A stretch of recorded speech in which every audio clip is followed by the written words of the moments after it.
ఎంతో నమ్మకంగా ప్రమాణాలు చేసి ప్రామిసులు చేసిన వాళ్ళు సైతం బుస్సే. ఎందుకంటే గ్యారెంటీ లేదు. ఒక్కొక్క ఆమె చేతిలో ఒక ఆయన చేస్తాడు. నా ప్రాణం కంటే ఎక్కువ చూసుకుంటాను నేను 3 రోజుల్లో పట్టపగలు చేసి జంప్ అవుతాడు. కుమిలి ఎడుతూ ఉంటాడు. అన్యాయమైపోయాను అని ఎవడు నమ్మమన్నాడు అంటాను నేను. ఏ మనుషుడు నమ్మదగినవాడు ఒక్కడే. వాళ్ళు మాట తప్పారు, వీళ్ళు మాట, మనుషులు తప్పుతారు అంతే. మనుషుల మాటల్ని స్థిరంగా ముడేసుకోవడానికి లేదు. మాట ఇచ్చి తప్పని వాడు యేసయ్య ఒక్కడే. నేను చెప్తున్నాను అబ్బాయి, ఫైనల్గా భక్తి రసంలో డెప్త్లోకి పోతేనే ఆనందం, డెప్త్లో పోతేనే ఉద్యమం, కాస్త లోతులోకి ప్రయాణం చేస్తేనే ఏదన్నా వెలుగు. సేవ చేసేవాడికి కూడా దేవునితో కాస్త లోతైన అనుబంధంలోకి వెళితేనే సరైనటువంటి ఫలింపు, ఆ జీవం ప్రజల్లో కూడా ప్రవహించిద్ది.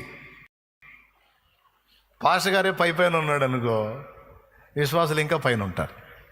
పాస్టర్ గారు కొంచెం డెప్త్లోకి నడిచాడు అనుకో, విశ్వాసులు కూడా హైగారిని ఆ చొక్కాను ఆ కాలరు పట్టుకుని వెంటబడి వాళ్ళు కూడా లోతులోకి వచ్చేస్తారు.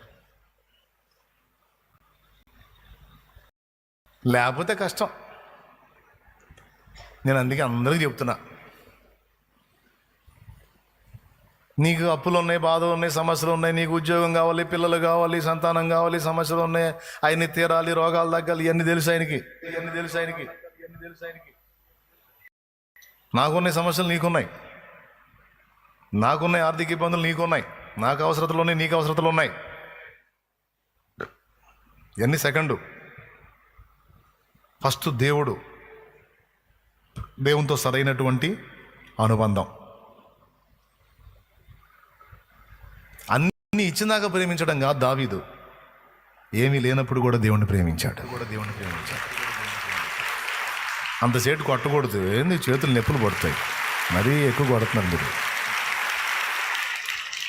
అన్నీ ఉన్నప్పుడు కాదు, ఏమి లేనప్పుడు ప్రేమించాడు. దేవునితో మనసు కలిసి ఉన్నాడు. ఈరోజు ఈ రాత్రి నీకు చెప్తున్న మాట అదే. లోతులో నుండి పుట్టిన అలా లోతులో ఉన్న దేవుని హృదయాన్ని తాకుతుంది అని, లోతుకు నడిచిన ధోని 2 అంతల దీవించబడుతుందని, లోతుకు వేరు తన్నినటువంటి చెట్టు పెనుగాలులకు నిలిచి గొప్పగా ఫలిస్తుందని ఈ మాటను మాట్లాడుతున్నాను నేను. ప్రసంగమైన, పాటైనా, ప్రార్థన అయినా, ఆరాధన అయినా హృదయ లోతుల్లో నుంచి ఆరాధించు. సింపుల్గా మీకు చూపిస్తా. జస్ట్ పాట 2 రకాల పాడు. నీ సన్నిధే పెన్నిది దేవా, పరుగున వచ్చా నిన్ను చూడాలని, స్వరం వినాలని, బాయ్ నీ స్వరం వినాలని, ఒక కోటి ఐశ్వర్యం నన్ను వెదకి వచ్చిన నీకది సమమౌనా.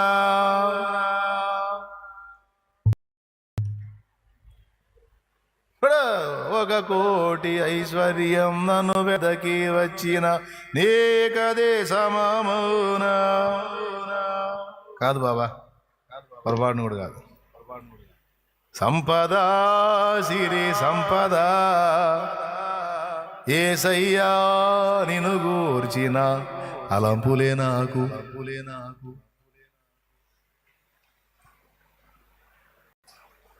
పాట భక్తి గీతం. డ్రమ్ము కొట్టడం వందనాలు. డ్రమ్ము కొట్టకపోయినా నిజంగా గుండె లోతుల్లోంచి పడితే ఫీలో నిజంగా వెళ్ళు, ఆయన దగ్గరికి వెళ్ళిపో, ఆత్మలో ప్రయాణించు. ఒక కోటి ఐశ్వర్యం నన్ను వెదకి వచ్చిన నీకది సమమౌనా. ఒక కోటి ఐశ్వర్యం నన్ను వెదకి వచ్చిన నీకది సమమౌనా. సంపద సిరి సంపద, సంపద సిరి సంపద, యేసయ్యా నిన్ను గూర్చిన తలంపులే నాకు, యేసయ్యా నిన్ను గూర్చిన తలంపులే నాకు, నీ సన్నిధే నీ సన్నిధే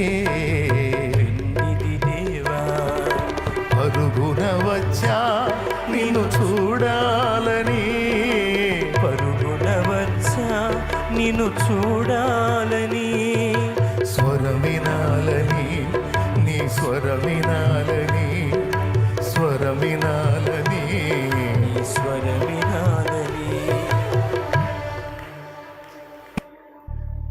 ఇక నువ్వు ఆగమన్నా ఆగు, కనెక్ట్ అయిపోతావు దేవునికి.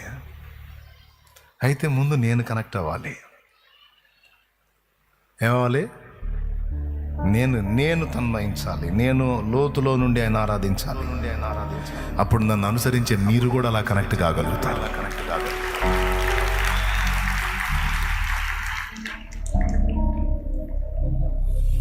లోతులలో దేవుణ్ణి ప్రేమించేవాడు, లోతులలో దేవుణ్ణి ప్రేమించేవారు, లోతులలో దేవుణ్ణి పెనవేసుకున్నవారు అన్ని విషయాల్లో లోతుగానే వ్యవహరిస్తారు. దేవుని ఆరాధించటం, దేవుని ప్రార్థించటమే కాదు, దేవుని ముందు జీవించే జీవితం విషయంలో కూడా జాగ్రత్త కలిగే ఉంటారు. ఎందుకంటే వారు లోతులో దేవుని సేవిస్తున్నారు, వారు లోతులో దేవుని ప్రేమిస్తున్నారు. వారి ప్రేమ పెదవుల మీది కాదు, వారి ప్రేమ ఒట్టి మాటల్లోది కాదు, వారి ప్రేమ హృదయ అంతరంగంలో నుండి పెళ్ళుబికేది.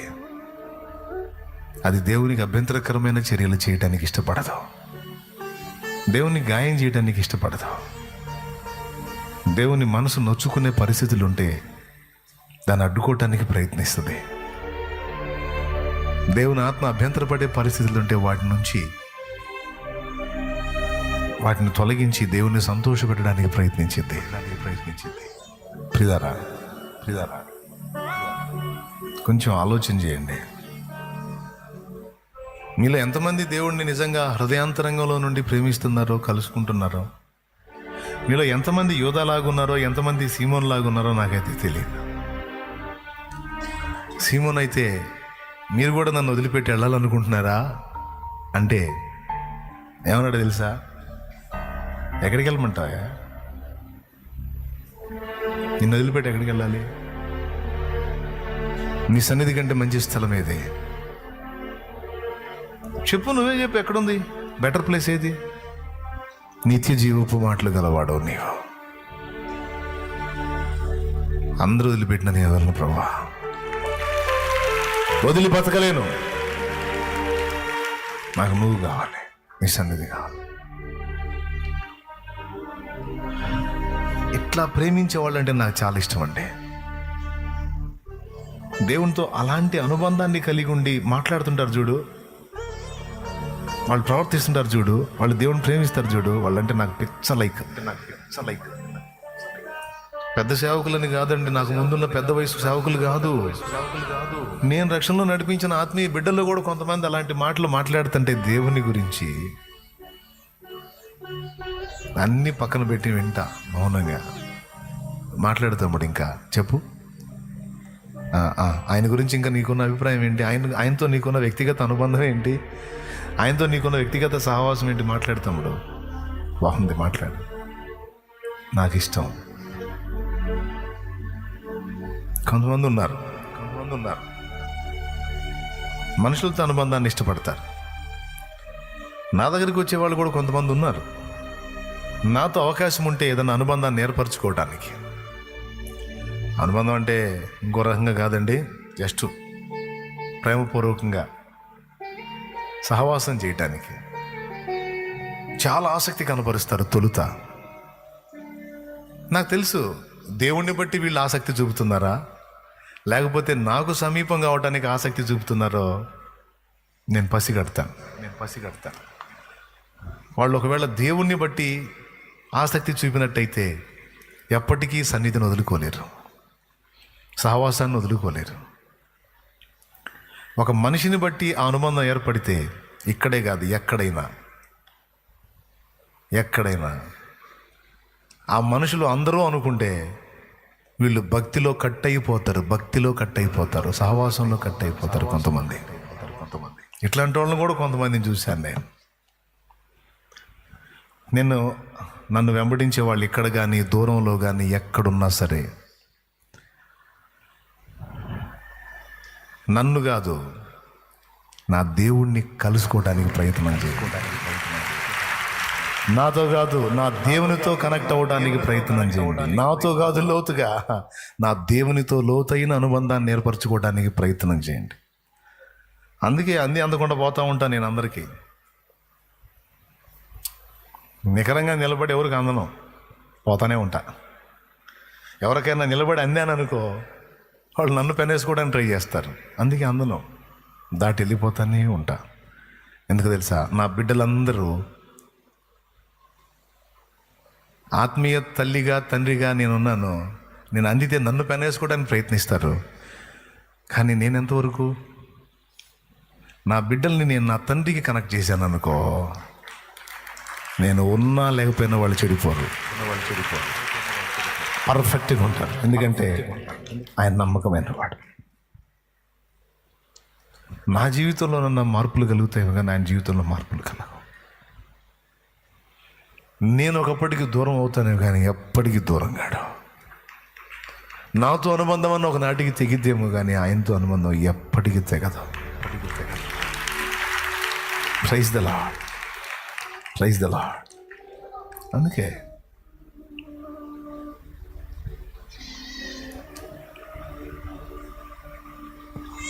నేను అందలేదని మీరేం ఇబ్బంది పడద్దు. నేను అందినా అందకపోయినా నేను అందించేవాడిని అందుకోండి, ధన్యులవుతారు. చివరిలో చిన్న ఎగ్జాంపుల్ చెప్పి ముగిస్తాను నేను. ఎందుకు నాకు ఇంతే చెప్పాలనిపించింది, ఇంకంతే ముగిస్తున్నాను నేను. కానీ నేను చెప్పినట్టు, నేను ప్రేమించినట్టు నాకంటే ఎక్కువగా మీరు నా ప్రభువుని ప్రేమించాలనేది నా ఆశ, నా ప్రార్థన. నేను కొంచెం కనెక్ట్ అయితే నాకంటే ఇంకా ఎక్కువ డెప్త్లో మీరు కనెక్ట్ అవ్వాలి అని నా ఆశ. ఇలా మిమ్మల్ని దేవునితో అంటుకట్టడంలో నేను సఫలమైతే సైతాన్ గాడికి మళ్ళీ కొన్ని బాంబులు తయారు చేసినట్టే నేను. ఎస్, భక్తి పరులని, ఆత్మీయుల్ని, ప్రభు పిచ్చోళ్ళని, ప్రభుని ప్రాణంగా ప్రేమించే వాళ్ళని కొంతమందినైనా నేను సిద్ధపరచగలిగితే నా జన్మ ధన్యం. అదే చూస్తున్నా, కష్టపడుతున్నా, ప్రయాసపడుతున్నా. నాకున్న సోదరులు మీకుంటాయి. దేవుడి నుండి నన్ను ఎడం చేయడానికి శత్రువు నా మీద ఎన్ని రకాల దాడులు చేస్తాడో బిడ్డలారా, మీ అందరి మీద ఆ దాడులు జరుగుతాయి. కానీ ఊపిరన్న వదలండి, కానీ ఆయన వదలొద్దు, ఆయన ఎడబాయిద్దు. మనుషుల్ని బట్టి దేవుడిని సేవించొద్దు, ఆయనను బట్టి ఆయన సేవించండి, అంతే. బాగా వృద్ధాప్యానికి వచ్చిన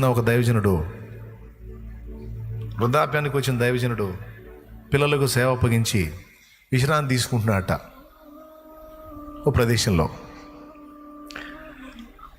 ముగిస్తున్నా, ఈ ఒక్క మాట వినండి, నేను ప్రార్థన చేసేస్తా. తర్వాత కార్యక్రమాన్ని తమ్ముళ్ళు నడిపిస్తారు.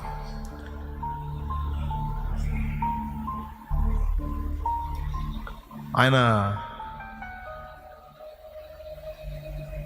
ఒక కొండ ప్రాంతంలో ఒక ఇల్లు కట్టుకొని అక్కడ ఉన్నాడు. పెద్ద వయసు వచ్చింది. ఓ రోజు ఈ దేవునిలో కాస్త ఆత్మీయత కలిగినటువంటి వ్యక్తి ఒకడు ఆయన కలుసుకొని కొన్ని విషయాలు ఆయనతో మాట్లాడాలని వెళ్ళాడు. బాగా వినండి, ఇప్పుడు నేను చెప్పిన అంశానికి ఇది బాగా లింక్ అవుతుంది, అందుకే చెప్తున్నాను నేను.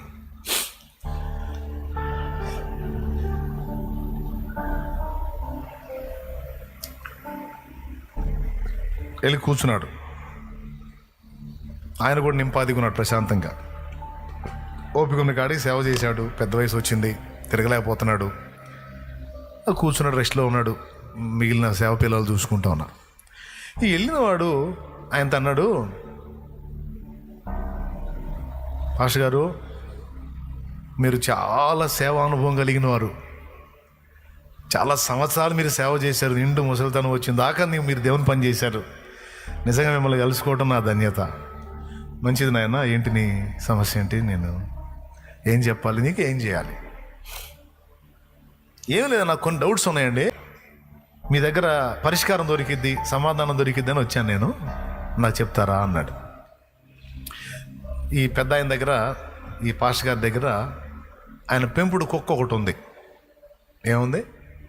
పెంపుడు కుక్క. అది కూడా ఆయన దగ్గర కూర్చొని ఉంది.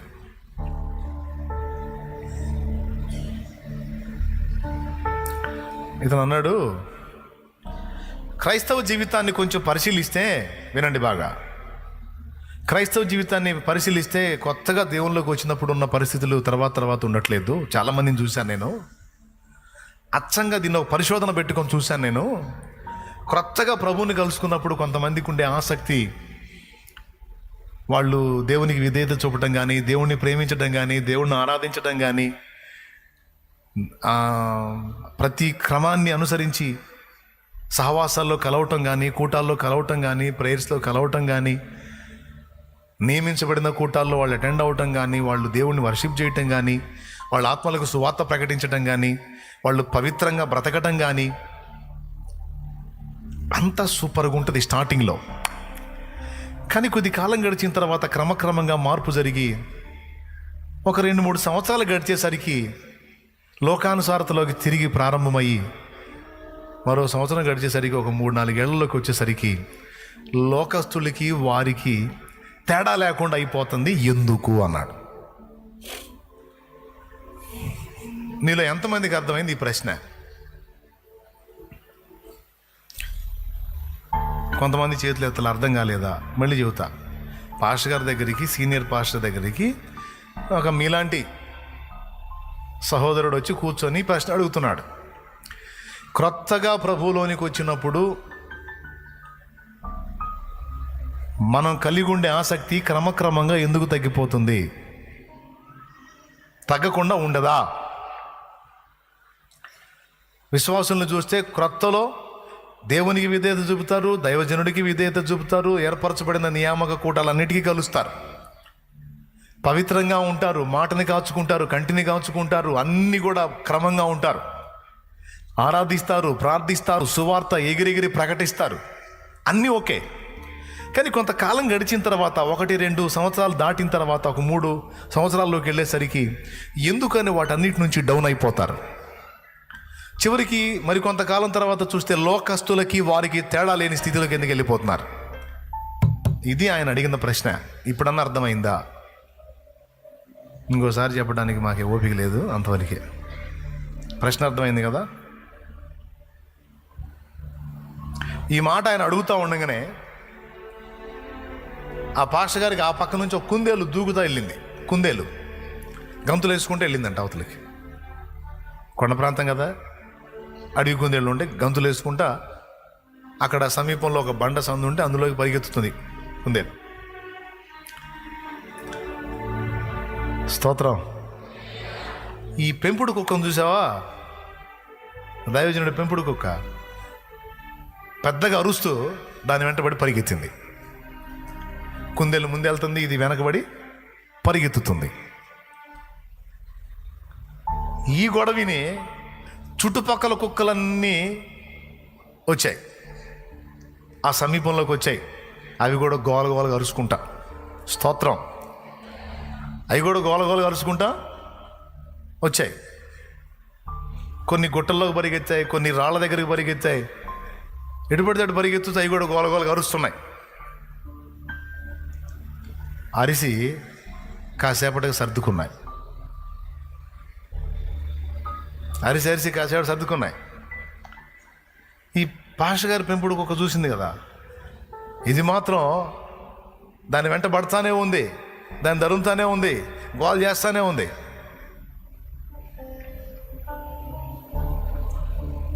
పాస్టర్ గారు పెద్దగా నవ్వి, నీ ప్రశ్నకు అద్భుతమైన జవాబు, సరిపోయిందా అన్నాడు.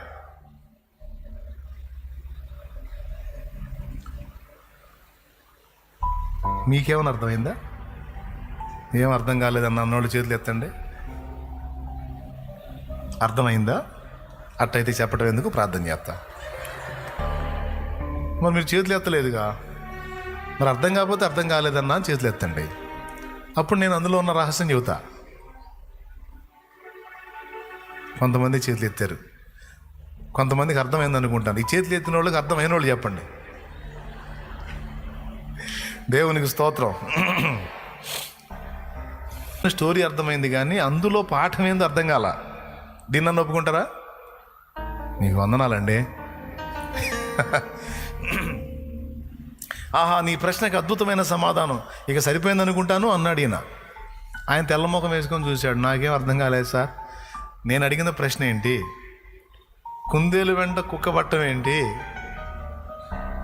కుక్కలను నడుచుకుంటూ రావటం ఏంటి?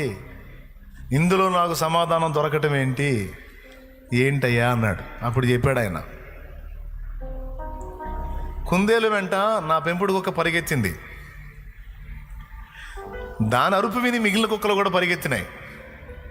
పరిగెత్తి కొన్ని గుట్టల్లోకి పోయినాయి, కొన్ని రాళ్లలోకి పోయినాయి, కాసేపు మురిగినాయి, సైలెంట్గా ఆగిపోయినాయి. కానీ నా పెంపుడు కుక్క మాత్రం మొరుగుతానే ఉంది, దాన్ని తరుముతానే ఉంది, అది ఆగలేదు. ఎందుకు చెప్పనా? అది వాస్తవంగా కుందేలును చూసింది, దాన్ని ఎరిగి ఉంది. అందుకే దాన్ని వెంటాడటం మానలా. మిగిలినవి అరుపిని వచ్చినాయి కానీ ఇది ఎందుకు అరుస్తుందో, దేని వెంటబడిందో, అది ఎటుపోయిందో వీటికి తెలియదు. స్తోత్రం. మీకు అర్థమైందా?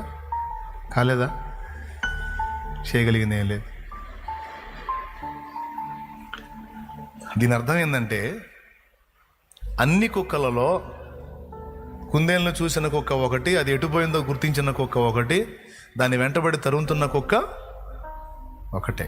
మిగిలినవన్నీ మామూలు. అదే మిగిలినవి కూడా చూసినాయి అనుకో, మిగిలినవి కూడా దాన్ని ఎరిగినాయి అనుకో, అవి కూడా అదే దిశలో పరిగెత్తేవి, వెంటబడేవి, దాన్ని తరిమేవి. అలాగే నువ్వేమన్నావు? నేను ఇంతవరకు కూడా విశ్వాసాన్ని కాపాడుకున్నాను, భక్తిగా ఉన్నాను, ఆత్మీయంగా ఉన్నాను, కానీ కొంతమంది ఎందుకు ఇలా అయిపోయారన్నావు. నేను ఇలా ఉంటానే కారణం, నేను ఆయనను ఎరుగుదును. Praise the Lord. నేను ఎవరిని ప్రకటించానో, ఎవరిని సేవించానో, ఎవరిని ప్రేమించానో, ఎవరిని గూర్చి లోకానికి ఎలిగెత్తి చాటానో, ఆయనను నేను ఎరుగుదును. అందుకే ఈరోజు వరకు కూడా ఇలానే ఉన్నాను, నా పెంపుడు కుక్కలాగా. కొంతమంది అలా వెనక్కి జారిపోతున్నారు అంటే కుందేల్ని కనుగొన్న దాన్ని అరుపు విని వచ్చిన బాపతే కానీ వాళ్ళుగా కుందేల్ని కలుసుకున్న వాళ్ళు కాదు. కుందేలు ప్లేస్తో దేవుని పెట్టుకొని చెప్తున్నాడు ఆయన. ఎవరో అరిస్తే అరుపులు విని రావటం వేరు, మనంగా దేవుణ్ణి కలుసుకోవటం వేరు సోదరా. ఇప్పుడన్నా అర్థమైందా? ఎవరో అరుపులు అరిస్తే అరుపులను బట్టి పరిగెత్తితే 4 రోజులే నీ సహవాసం. అదే మనంగా ఆయన కలుసుకుంటే, ఆయన ఎరుగుంటే, ఆయన తెలుసుకుంటే, అందరూ విడిచిపోయిన మనల్ని మనం మాత్రం ఆయన వదలం. కాబట్టి నువ్వు నిజంగా దేవుణ్ణి కలుసుకుంటే,